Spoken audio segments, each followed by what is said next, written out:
নমস্কার, শুভ সকাল সবাইকে। কি হচ্ছে বলো তো? তালের গায়ে তেল মাখানো হচ্ছে। কারণ কাল গেছে ভাদ্র মাসের ১৩ তারিখ। তো ১৩ দিনের দিন আমাদের মধ্যে এই তাল বাটতে হয়, তালের বড়া ভেজে খেতে হয়, এরকমই নিয়ম। তো এই কাজটা ছেলেদের দিয়েই করানো হয়, তাল বাঁধাটা।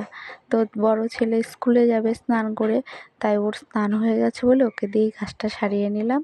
দেখো তেল মাখিয়ে তালটার মধ্যে ৫টা সিঁদুরের ফোঁটা দেবে, দিয়ে একটা শিকা বানানো হয়েছে। সেই শিকার মধ্যে বসিয়ে ধান দুব্য দিয়ে প্রদীপ দেখিয়ে সেটা ঝোলানো হবে কোথায় বলো তো?